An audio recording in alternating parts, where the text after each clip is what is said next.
कहानी की शुरुआत में हमें तबाह हुई दुनिया दिखाई जाती है। पूरी जमीन बंजर हो चुकी थी सिवाय ऑस्ट्रेलिया के एक इलाके की जिसका नाम था green place of different mothers. यहाँ की जमीन में पानी बचा था, खेती करके फल उगाए जाते थे और यहाँ बहुत सी औरतें भी रहती थी। इसी इलाके में फ्यूरियोसा नाम की एक लड़की एक पके हुए फल को लेने के लिए जब आई तो उसे अपने इलाके के पास कुछ हलचल सुनाई दी। करीब जाकर देखा तो वहाँ बहुत से बाइकर्स थे, जिसमें से एक की बाइक का ऑयल पाइप फ्यूरियोसा काट देती है और जैसे ही दूसरी बाइक का पाइप काटने वाली होती है तो दूसरा बाइकर उसे देख लेता है। इससे पहले कि वो उसे पकड़ता, फ्यूरियोसा उसकी टांग में कोई नाइफ स्टैब करते हुए वहाँ से भाग गई। भागते हुए उसे जोर जोर से सीटी बजानी शुरू कर दी थी, जिससे उस इलाके के लोगों को वहाँ आने वाले खतरे के बारे में पता चल गया। इससे पहले कि वो भी बचकर आबादी वाले इलाके में पहुंच पाती, बाइकर एक रोप उसकी तरफ उड़ाते हुए उसे रोकने में कामयाब हो जाता है और ये लोग फ्यूरियोसा को उठाकर वहाँ से ले जाने लगते हैं। दूसरी तरफ फ्यूरियोसा की मॉम और वहाँ के सारे वॉरियर्स अपने घोड़ों पर सवार फ्यूरियोसा को बचाने के लिए इन बाइकर्स का पीछा करने लगे थे। घोड़े पर सवार ये फ्यूरियोसा की मॉम चलते बाइक के ऊपर से बाइकर का गला काट देती है, जिसके बाद उन्होंने उसका ये बाइक ले लिया। इससे पहले कि इसी बाइक के जरिए वो फ्यूरियोसा को बचाने के लिए निकल जाती, इलाके के लोग उसे कुछ बीज देते हैं और ये याद दिलाते हैं कि जो कुछ भी हो जाए दूसरे इलाके के लोगों को ग्रीन प्लेस का पता नहीं चलना चाहिए और जो लोग ग्रीन प्लेस देख चुके हैं उनमें से कोई जिंदा ना बच पाए। ये सुनते ही वो तेजी से आगे निकल जाती है और गन से हमला करते हुए एक बाइकर को मार डालती है।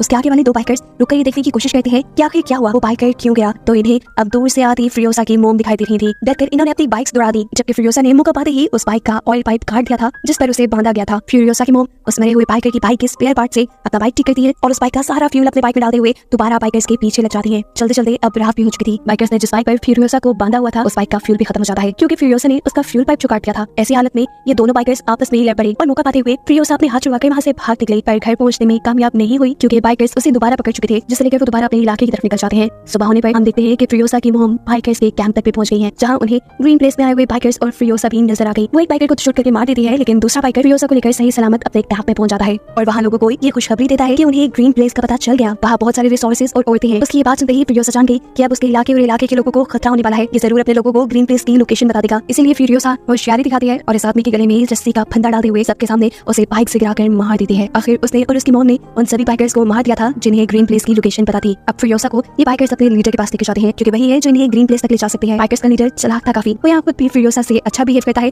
और सब लोगों को भी उसका ख्याल रखने को कहता है ताकि वो उसे झांसा देकर उससे ग्रीन प्लेस का पता चलवा सके। रात होने पर फ्यूरियोसा की मॉम भी इसी कैंप में आ गई। उन्होंने मरे हुए बाइकर के कपड़े उतारकर अपने आप को बिल्कुल उन जैसे ही बना लिया। वो यहाँ असल में फ्यूरियोसा को ढूंढने के लिए आई थी, जिसे ढूंढने के लिए वो हर कैंप में जाती है और जहाँ उसे फ्यूरियोसा नहीं मिलती वहाँ के सभी लोगों को शूट करके मार डालती है। इसके बाद आखिर वो उस कैंप में भी पहुंच गई जहाँ फ्यूरियोसा थी। फ्यूरियोसा को लेने के बाद वो आखिरी लड़की को यहाँ मारने वाली थी, लेकिन वो लड़की कहती है नहीं, मुझे नहीं मारो, मैं भी तुम्हारी बेटी की तरह यहाँ कैदी हूँ। ये सुनकर फ्यूरियोसा की मॉम ने उसे छोड़ दिया और अपनी बाइक पर फ्यूरियोसा को लेकर वहाँ से भाग गई, लेकिन वो नहीं जानती थी कि जिस लड़की पर वो रहम करके उसे छोड़ कर आई वही उसे फंसा देगी। वो जाकर अपना इमरजेंसी अलार्म बजा देती है और ऐसे बहुत सारे लोग फ्यूरियोसा और उसकी मॉम के पीछे पड़ जाते हैं। दूर से ही इन बाइकर्स ने उनके ऊपर बम से हमला किया, जिसकी वजह से फ्यूरियोसा की मॉम के सारे कपड़े जल गए। जिस आग से बचने के लिए उसने अपने ऊपर पहना हुआ आर्मर सूट वहाँ उतारा और दोबारा बाइक पर बैठकर जितना तेजी से हो सकता था उतनी तेजी से वहाँ से भाग गई। बहुत दूर निकलने के बावजूद भी बाइकर बिल्कुल उनके पीछे थे। फ्यूरियोसा की मॉम अपनी बात जान गई कि वो इनसे नहीं बच पाएंगी, इसलिए वो बाइक से उतरकर फ्यूरियोसा को बाइक दे देती है और उसे अकेले घर जाने को कहती हैं। साथ ही उन्होंने फ्यूरियोसा को एक पीच सीट भी दिया और कहा कि वापस जाकर इसे जरूर रुका देना, और खुद वो बाइकर्स को शूट करने के लिए यहाँ रुक गई। लेकिन कितने भी लोगों का अकेले मुकाबला करती वो जल्द ही उसे सारे बाइकर्स घेर लेते हैं। फ्यूरियोसा भी इन्हीं लोगों के हाथ लग जाती है और आकर देखती है कि उसकी मॉम को इन लोगों ने एक दरख्त से बांधा था, जिनको उसकी आंखों के सामने ही बेदर्दी से मार दिया जाता है। जिसके बाद बाइकर्स का लीडर उसे अपने जैसे कपड़े पहनाकर एक पिंजरे में बांध लेता है और उसे फोर्स करता है वो सब देखने के लिए जिसे वो अपनी एंटरटेनमेंट समझते थे। यहाँ उसे फ्यूरियोसा को अपनी बेटी का टेडी बियर भी दिया, जिसे फ्यूरियोसा ने गिरा दिया। उस समय बाइकर का लीडर उसे यहाँ से ले जाने को कह देता है। उसके साथ एक बूढ़ा आदमी भी जा रहा था जो फ्यूरियोसा को कहता है अगर तुम मुझसे लिखना पढ़ना सीख लो तो तुम हमारे लीडर के लिए एक काम का बंदा बन जाओगी, ऐसे वो तुम्हें टॉर्चर नहीं करेंगे। लेकिन फ्यूरियोसा किसी की सुनने वाली नहीं थी। वो चुपके से अपने हाथ के ऊपर टैटू बनाती है इस जगह से ग्रीन प्लेस तक का, क्योंकि उसे उम्मीद थी वो एक ना एक दिन ग्रीन प्लेस वापस जरूर जाएगी और उसे ये भी डर था कि कहीं उस वक्त तक वो रास्ता भूल गई तो, इसलिए उसने पूरा रास्ता पूरा मैप अपने बाजू पे ही बना डाला। वक्त गुजरता है और हम देखते हैं कि एक दिन ये सभी बाइकर्स कहीं जा रहे थे तो दूर उन्हें एक लाल धुआं उड़ता दिखाई देता है। उन्हें पता चला कि वहाँ लोग रह रहे होंगे। ये लोग उस धुएं का पीछा करते हुए वहाँ पहुंचे तो वहाँ उन्हें एक वॉर बॉय मिला जो उन्हें यहाँ के सिटाडेल यहाँ के किले तक ले गया। किले में इमोर्टल जॉय की हुकूमत चलती थी। उसके पास पानी था, वो यहाँ खाना उगाता था और यही खाना वो अपने सोल्जर्स को दिया करता था। उसने अपने सोल्जर्स को ऐसा गाइड किया हुआ था कि वो उसके लिए मरने को भी तैयार थे। ये बाइकर्स जिनके पास रिसोर्सेज की कमी थी वो इमोर्टल जॉय से कहते हैं कि अगर तुमने हमारे साथ कोऑपरेट ना किया और हमें चीजें ना दी तो हम तुम्हारे साथ जंग कर लेंगे। लीडर की ये बात सुनकर उसका मजाक उड़ाने वाले अंदाज में इमोर्टल जॉय अपने एक वॉर बॉय को मरने को कहता है और बाइकर्स के लीडर को ये प्रूव कर देता है कि तुम लोग चाहे जितने भी ताकतवर हो मेरी फौज के आगे कुछ भी नहीं, ये सब मेरे लिए मर मिटने को तैयार है। उसकी बात अभी पूरी ही हुई थी कि तभी यहाँ उसके लोगों ने इन सभी बाइकर्स के बाइक को लटकी हुई चैन से उठा लिया। बाइकर्स के पास और कोई रास्ता नहीं बचा सिवाय अपने आप को बचाने के लिए यहाँ से भागने के। जब यहाँ से भाग रहे थे तो बाइकर्स का लीडर देखता है कि फ्यूरियोसा अपने जेल से गिरकर वहाँ एक खड्डे में फंस गई है। अपनी जान पे खेलकर वो फ्यूरियोसा की जान बचाता है और ये लोग वहाँ से भाग निकलते हैं। रास्ते में इन्हें एक और किला नजर आता है। इस किले का नाम था गैस टाउन। यहाँ पर ऑयल को रिफाइन किया जाता था, जिसके जरिए ही इमोर्टल जॉय के वेपन्स और व्हीकल्स चलते थे। बाइकर्स का लीडर इस किले के ऊपर कब्जा करने का प्लान करता है ताकि यहाँ के ऑयल की वजह से वो इमोर्टल जॉय को ब्लैकमेल कर सके। लेकिन मसला ये था कि यहाँ की भी सिक्योरिटी काफी सख्त, जिसे चकमा देने के लिए वो अपने काफी सारे लोगों लोगों को वॉर बॉयज में बदल देता है और गैस टाउन के गेट तक पहुंचता है। ये लोग उनके लिए गैस टाउन का जब गेट नहीं खोलते तो बाइकर्स का लीडर अपनी भीस पते हुए लोगों को मार देता है। उन लोगों को ये बावर कराने के लिए कि इन्होंने इमोर्टल जॉय के किले के ऊपर कब्जा कर लिया और उनके लोग अब उसके गुलाम हैं। ये देखते हुए गैस टाउन वालों ने भी उसके लिए ये दरवाजे खोल दिए। गैस टाउन पर कब्जा करने के बाद सबसे पहले बाइकर्स का लीडर यानी डिमेंटस इस टाउन के लीडर की फिंगर्स काटकर इमोर्टल जॉय को भेजता है, जो देखकर इमोर्टल जॉय जान गया कि अब आहिस्ता आहिस्ता डिमेंटस के हाथ पावर आ रही है। उसकी सारी की सारी पावर उस ऑयल की वजह से है जिसके ऊपर अब डिमेंटस ने कब्जा कर लिया है। इसलिए वो डिमेंटस को मीटिंग का पैगाम भिजवाता है। डिमेंटस को चाहता ही क्या था, उसे तो खुद बेसिक सप्लाईज चाहिए थी जो इमोर्टल जॉय के पास थी, जिसकी डील करने के लिए वो गैस टाउन के लीडर को लेकर उसके सामने आ जाता है। गैस टाउन का लीडर इमोर्टल जॉय का भाई था और काफी बीमार भी। उसके बॉडी के कई फंक्शंस उसके जिस्म पे लगी मशीन के जरिए होते थे। डिमेंटस इमोर्टल जॉय को ब्लैकमेल करने के लिए उसके भाई को इसी मशीन के जरिए पहले टॉर्चर करता है और फिर जान से ही मार डालता है। जिसके बाद उसने इमोर्टल जॉय से कहा, मैंने पूरे गैस टाउन के अंदर बॉम्ब लगा दिए हैं, जिन बॉम्ब्स को एक्टिवेट या डिसेबल करने का तरीका सिर्फ मुझे ही पता है। अगर तो तुम अपने गैस टाउन को बचाना चाहते हो तो सीधी तरह मुझे गैस टाउन का लीडर बना दो, नहीं तो तुम्हारे हाथ तुम्हारा गैस टाउन भी नहीं रहेगा। वो जब ये बात कर रहा था तो इमोर्टल जॉय की नजर फ्रियोसा पे थी। इमोर्टल जॉय कहता है, ठीक है मैं गैस टाउन तुम्हारे नाम कर दूंगा, पर इसके बदले मुझे तुम्हारी बेटी और एक बाइकर चाहिए। फ्रियोसा इमोर्टल जॉय की बात करते हुए कहती है, मैं इसकी बेटी नहीं हूँ, इन्होंने मेरी मॉम को मारकर मुझे किडनैप किया है। फ्रियोसा के इस बात से डिमेंटस को भी गुस्सा आ गया। उसके हाथ से अपनी बेटी का टॉय ले लेता है और उसे इमोर्टल जॉय के हवाले करके यहाँ से चला जाता है। फ्रियोसा को अब ऐसी जगह ले जाया गया जहाँ पर इमोर्टल जॉय की बहुत सी बीवियां रहती थी। फ्रियोसा भी अब इनकी तरह ही इमोर्टल जॉय की एक बीवी बनकर उसके हरम में रहने वाली थी। ये सारी की सारी औरतें बहुत अच्छी थी, वो फ्रियोसा के साथ अच्छा सलूक भी करती हैं, लेकिन फ्रियोसा सिर्फ इसी चीज पे फोकस करती है कि कैसे इमोर्टल जॉय इन सभी लड़कियों को अपने साथ रखने पर फोर्स करता है। इधर वो देखती है कि जब इमोर्टल जॉय की एक बेटी पैदा होती है तो गुस्से में वो अपनी बेटी को जिंदा दफनाने का ऑर्डर दे देता है। उसे सिर्फ बेटे चाहिए थे, ऐसा नहीं था कि उसके पास बेटे नहीं थे,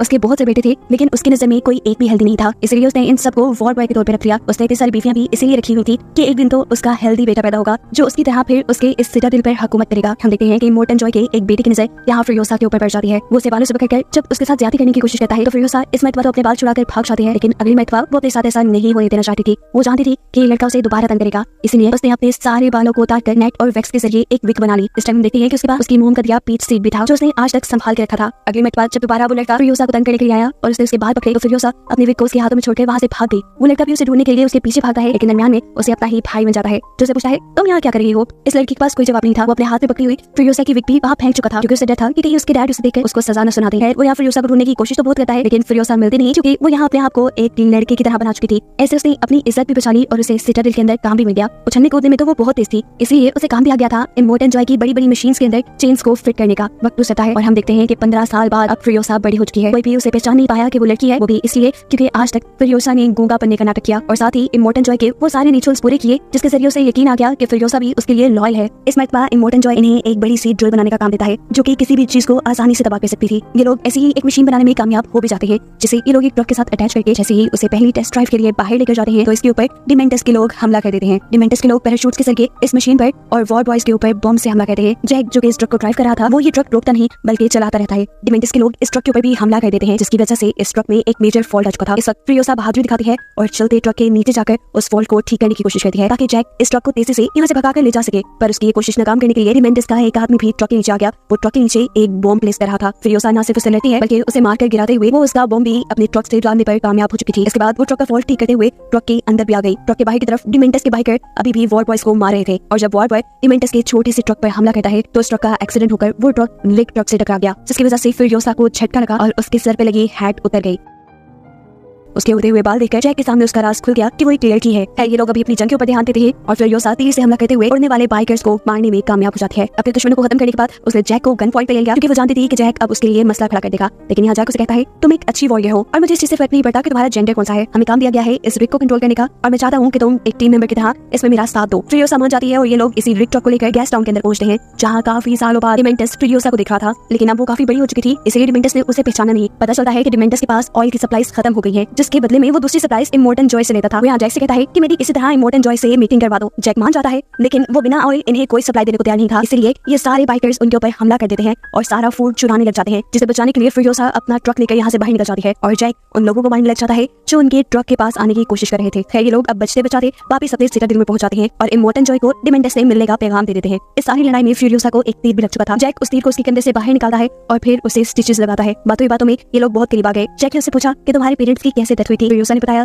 कि उसे ये बाइकर्स ही किडनैप करके यहाँ छोड़ गए थे। फ्यूरियोसा यहाँ पर उसे वो पीच सीट भी दिखाती है जो उसकी मोम ने उसे दिया था, जिसके बाद वो उसे अपना हाथ दिखाती है जहाँ पर ग्रीन प्लेस जाने तक का नक्शा बना था। उसे आज भी उम्मीद थी कि वो वहाँ जा सकेगी। जैक कहता है मैं वादा करता हूँ मैं कोशिश करूंगा कि तुम्हें तुम्हारी जगह तक पहुंचा दूं। और फ्यूरियोसा कहती है मैं चाहती हूँ कि तुम भी मेरे साथ आओ। यहाँ पर इन्हें इमोर्टल जॉय का मैसेज मिलता है कि वो डिमेंटस से मीटिंग के लिए जा रहा है और इन्हें भी अपनी पूरी फौज तैयार करके उसके पीछे जाना होगा। जैक इस मर्तबा उसे रिग में नहीं बिठाता बल्कि एक लेदर ट्रक चलाने का काम देता है, क्योंकि उसका प्लान था कि वो सबको चकमा देते हुए इसी ट्रक के जरिए ग्रीन प्लेस तक पहुंच जाएंगे। ये लोग जैसे ही गेस्ट टाउन पहुंचते हैं तो एक ट्रक पहले ही गेस्ट टाउन के अंदर जाने में कामयाब हो जाता है, जबकि फ्यूरियोसा यहीं से अपना मुंह मोड़ लेती है। वो अब इंतजार कर रही थी कि जैक भी उसके साथ आएगा, लेकिन जैक ने उसके साथ आने के बदले हवा में एक ग्रीन स्मोक छोड़ा, जिसका मतलब था वो यहाँ जंग करने के लिए वॉर बॉयज को बुला रहा था। ये देखकर फ्यूरियोसा नाराज हो गई और अकेले ही वहाँ से निकल गई। इससे पहले कि वो ग्रीन प्लेस तक पहुंच जाती उसके पास मौका भी था, लेकिन वो नहीं गई। उसके दिल में जैक का ख्याल आया जो वहाँ अकेले जंग लड़ रहा था, इसलिए वो जैक की मदद करने के लिए वापस गेस्ट टाउन में आ जाती है और अपनी स्नाइपर उठाकर यहाँ सबको शूट करना शुरू कर देती है। उसी की गोली डिमेंटस को भी छूकर गुजरी। जैक अपने रिग से गेस्ट टाउन का गेट तोड़ते हुए उसके अंदर चला जाता है और इसी रिग के ऊपर लगी हुई ड्रिल को चलाकर वो अब यहाँ का सारा स्ट्रक्चर तोड़ने लग चुका था। ऐसा करते हुए बाइकर्स भी उसे रोकने के लिए उस पर हमला करते हैं और इस समय उसका रिग टूटकर वो खुद एक गड्ढे में गिर जाता है। ठीक टाइम पर फ्यूरियोसा यहाँ एंट्री करती है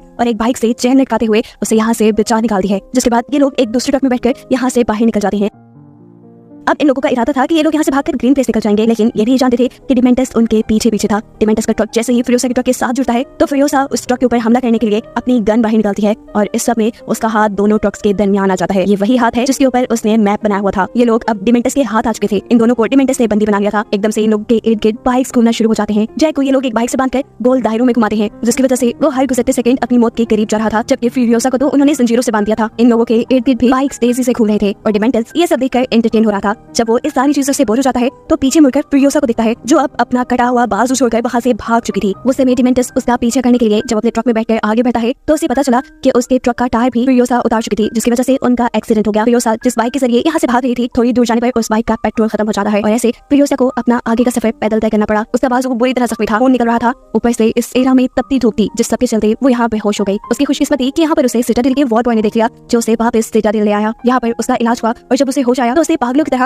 इमोर्टल जॉय से मिलने की बात की। उसे जब इमोर्टल जॉय के पास ले जाया गया तो वो इमोर्टल जॉय को बताती है कि डिमेंटस जल्द ही उनके ऊपर वार करने के लिए आ रहा है। उसने गेस्ट टाउन को भी तबाह करने का प्लान किया है और अब वो सिटाडेल को हथियाना चाहता है। इस सब के लिए इमोर्टल जॉय प्लान करता है कि वो लोग उसके गेस्ट टाउन को तबाह करने से पहले ही वहाँ पर पहुंच जाएंगे। ये नहीं से पहले कि डिमेंटस सिटाडेल पर हमला करे, ये लोग जाकर गेस्ट टाउन पे हमला करने वाले थे। ये लोग जैसे ही गेस्ट टाउन के करीब पहुंचते हैं तो डिमेंटस भी इन्हें देखकर जंग का ऐलान कर देता है। सिटाडेल और गेस्ट टाउन के दरमियान में इन दोनों पार्टीज के दरमियान जंग शुरू हो जाती है जो हफ्तों चली। दोनों टीम से लोग एक दूसरे को बुरी तरह मारते रहे और इस सब के दौरान फ्यूरियोसा ने सिटाडेल में जाकर अपना एक मैकेनिकल आर्म बना लिया और फिर एक खराब कार लिए वो दोबारा जंग के स्पॉट पे निकल गई। वहाँ जाकर वो देखती है कि इमोर्टल जॉय के बेटे अपने व्हीकल्स और वेपन्स ठीक कर रहे थे, जहाँ से वो अपनी कार ठीक करने के लिए भी एक टायर ले लेती है। आगे जाने पर वो देखती है कि डिमेंटस और उसके बचे कुछ लोग यहाँ से बचकर अपनी जान बचाकर भाग रहे थे, जिनकी नजर भी अब फ्यूरियोसा की कार पर पड़ चुकी थी। इससे पहले कि ये लोग फ्यूरियोसा के ऊपर हमला करते, फ्यूरियोसा तेजी से कार चलाती हुई आती है और अपनी कार से इन सबको हिट करते हुए इस सैंग में ही धंसा देती है। उसे सबको तो मार दिया, लेकिन डिमेंटस उसे कहीं नजर नहीं आया। उसे दूर देखा तो एक बाइकर वहाँ से भाग रहा था। ये कोई और नहीं बल्कि डिमेंटस ही था, लेकिन डिमेंटस की मौत अब करीब थी क्योंकि उसका बाइक भी खराब हो चुका था और अब फ्यूरियोसा भी उसके पास आ चुकी थी। यहाँ फ्यूरियोसा उसे एक ही बार में मार सकती थी,